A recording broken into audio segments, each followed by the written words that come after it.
तुम्ही कधी साबुदाण्यापासून हा पदार्थ बनवून पाहिलाय का? साबुदाणा फक्त उपवासासाठी नाही तर साबुदाण्यापासून बरेच असे पदार्थ होतात, ते खूप चविष्ट देखील होतात. साबुदाणा आणि रव्याची एक अफलातून जुगलबंदी मी कधीच केली नसेल आणि केली असेल तर नक्की कमेंट करून सांगा. 1 वाटी साबुदाणा 2 तास भिजत घातलेले आहेत. एका पॅन मध्ये 1 पळी तेल घातलं. इथे मी हाताच्या अंदाजानेच इथे अर्धा चमचा होईल इतपत मोहरी घातलेली आहे. मोहरी छान तडतडल्यावर जिरे घातले. जिरे छान फुलल्यानंतर 1 चमचा चणा डाळ, 1 चमचा उडीद डाळ घालून छान अशी फ्राय करून घेतले. उडीद डाळ आणि चणा डाळ 1 मिनिटभर छान असं तेलामध्ये फ्राय करून घेतले कलर बदलेपर्यंत. मस्त अशा गुलाबी म्हणजे गोल्डन कलर मध्ये आल्यानंतर 1 वाटीभर मी बारीक रवा घातलेला आहे. बारीक रवा 1 वाटीभर घातलेला आहे आणि एक मंद आचेवर आपल्याला 1 मिनिटभर परतून घ्यायचा आहे. या खमंग अशा फोडणीमध्ये रवा आपल्याला छान असा परतून घ्यायचा आहे 1 मिनिटभर. जास्त काय आपण शिरा बनवण्यासाठी परततो तेवढा काय परतून घ्यायची गरज नाही. फक्त आपल्याला एक हलकासा रवा फोडणीमध्ये छान असं परतून घ्यायचा आहे. असा रवा परतून घेतल्यामुळे साबुदाणा इडली छान अशी दाणेदार आणि सॉफ्ट होते आणि इडलीला छान अशी जाळी पडणार आहे. आणि आपल्याला यामध्ये साबुदाणा वापरायचा आहे, त्यामुळे रवा आपल्याला हलकासा भाजून घ्यायचा आहे. कारण साबुदाणा एकदम सॉफ्ट होतो, त्यामुळे आपल्याला इथे रव्याचा वापर करायचा आहे. तो पण असा हलकासा भाजून, म्हणजे इडली कशी सॉफ्ट पण आणि जाळीदार मस्त रवाळ होते. चला तर आपल्याला 1 मिनिटभर हलका असा मंद आचेवर रवा भाजून झाला आहे. तो थंड करण्यासाठी बाजूला ठेवला आणि त्याच शेगडीवर मी इडली पात्रात पाणी घेऊन पाणी उकळण्यासाठी ठेवणार आहे. म्हणजे इकडे तयारी झाली की पटकन इडली आपल्याला त्यामध्ये वाफवण्यासाठी ठेवता येते, त्याची तयारी केली आहे. पुढची प्रोसेस मात्र फास्ट असते, त्यामुळे आधीच ही तयारी करायची. रवा थंड झाल्यानंतर यामध्ये भिजवलेला सर्व साबुदाणा टाकला. इथे मी 1 वाटी साबुदाण्यासाठी 1 वाटी रवा घेतलेला आहे. त्याच प्रमाणात इथे 1 वाटी मी दही घालत आहे. दही मात्र तुमच्या आवडीप्रमाणे तुम्ही घालू शकता, जास्त कमी, पण दही नक्की घाला. दहीमुळे खूप छान चव येते. सर्वप्रथम रवा आणि साबुदाणा एकत्रित करून घेतला, म्हणजे मिक्स करून घेतला. त्यानंतर घट्टसर फ्रेश असं 1 वाटीभर दही घातलेलं आहे. दही तुमच्या आवडीप्रमाणे जास्त कमी करू शकता, पण दही मात्र आवर्जून घाला. दह्यामुळे खूप छान चव येणार आहे इडलीला. साबुदाणा, रवा आणि दही याचा मिलाप म्हणजेच आपली साबुदाणा इडली. एक नंबर आहे कॉम्बिनेशन. नाश्त्यासाठी तेच पदार्थ खाऊन कंटाळा असाल तर, नवीन काय शोधत असाल तर, एक नंबर तुमच्यासाठी रेसिपी अपलोड केली आहे. ही चव मात्र मिस करू नका. एकदा या पद्धतीने नक्की करून पहा. आणि अजून पण ही चॅनलला सबस्क्राईब केलं नसेल तर अशाच नवीन रेसिपीसाठी चॅनलला सबस्क्राईब करायला विसरू नका. दही टाकल्यानंतर सगळं असं मिक्स करून घेतलं आणि 1 मिनिटभर असंच ठेवून दिलं. पुढची प्रोसेस म्हणजे आपल्याला इडली पात्र, म्हणजे इडलीच्या प्लेटला तेल लावून घ्यायचं आहे, म्हणजे इडल्या चिकटणार नाहीत. इडलीच्या मिश्रणामध्ये इनो टाकायच्या आधी ही प्रोसेस सगळी पूर्ण करून घ्यायची, म्हणजे कसं पुढची प्रोसेस आपली झटपट असणार आहे. त्याकरिता आपल्याला पाणी गरम असलं पाहिजे आणि इडली पात्राला, म्हणजे इडलीच्या प्लेटना तेल लावलेलं पाहिजे. कशा इडली पात्रात जे आपण केलेलं मिश्रण घातलं की वाफवण्यासाठी इडली तयार.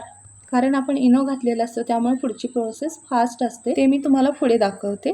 इथे मी भरपूर अशी बारीक चिरलेली कोथिंबीर घातलेली आहे. कोथिंबीरीमुळे छान अशी इडलीला चव येते. कोथिंबीर घातली बारीक चिरून आणि त्यामध्ये थोडं पाणी घालून हे छान असं इडलीसाठी बॅटर तयार करून घेतलं. जास्त पाणी नाही घालायचं आपल्याला, अगदी लागलं तरच थोडं घालायचं आहे, कारण यामध्ये साबुदाणा आहे आणि साबुदाणा हा लवकर मऊ होतो आणि पाणी जास्त पडल्यामुळे इडली पूर्णपणे चिकट होईल. त्यामुळे पाणी ते जास्त नाही घालायचं आपल्याला. ज्या वाटीने आपण रवा घेतला आहे, साबुदाणा घेतला आहे, दही घेतलेले आहे, त्याच वाटीने मी अर्धी वाटी इथं पाणी घातलेलं. तुम्हाला मिश्रण जास्तच घट्ट वाटत असेल तर थोडंसं पाणी घाला. इथे मी चवीनुसार मीठ घातलं 1 चमचाभर आणि हे सगळं 1 मिनिटभर मिक्स करून घेतलेलं आहे. मिनिटभर छान असं आपल्याला हे मिक्स करून घ्यायचं आहे. एका दिशेने फिरवत राहायचं, पूर्णपणे एकजीव होईपर्यंत ह्याला छान असं 1 मिनिटभर आपल्याला फिरवून घ्यायचं आहे. हे मिश्रण आपल्याला फिरवताना एका दिशेने छान असं फिरवून घ्यायचं आहे. मिश्रण असं सॉफ्ट आणि मऊसूत झाल्यानंतर लोण्यासारखं दिसू लागतं, त्यावेळेला आपल्याला इथे इनो घालायचं आहे. इथे मी इनोचं 1 पाकिट घातलेलं आहे.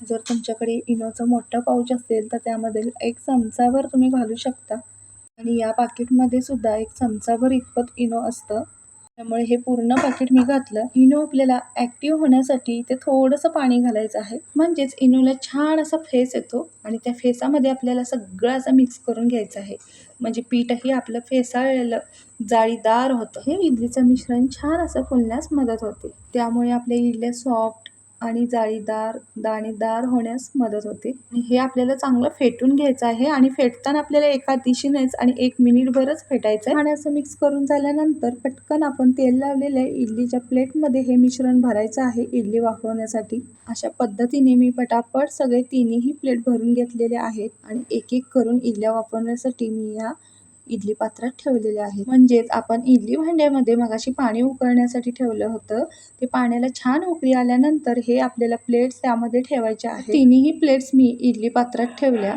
इडल्या आपल्या छान 15 मिनिटं वाफवून घ्यायच्या आहेत आता. तर मंडळी, अशा पद्धतीने आज साबुदाणा इडलीची मी पूर्ण रेसिपी तुमच्यासाठी शेअर केली आहे. नवीन ट्विस्ट साबुदाणा इडली रेसिपी कशी वाटली ते नक्की कमेंट करून सांगा. नवीन चवीचा नवीन नाश्ता साबुदाणा इडली रेसिपी तुमच्या मित्रमंडळींना शेअर करा. साऊथ इंडियन स्पेशल नाश्ता आहे. तर मंडळी, या पद्धतीने तुम्हीही नक्की करून पहा. बघू शकता 10 ते 15 मिनिटानंतर इडली आपली मस्त टम्म फुगली आहे. अगदी जाळीदार सॉफ्ट झाली आहे. तर मंडळी, ह्या इडलीसोबत खाण्यासाठी मस्त अशी चटणी करणार आहे. तुम्ही सॉस बरोबरही खाऊ शकता बरं का, असं काही नाही, याला चटणीच हवी आहे. कारण सॉस सोबतही खूप छान लागणार आहे ही रेसिपी, किंवा दही सोबतही खाऊ शकता.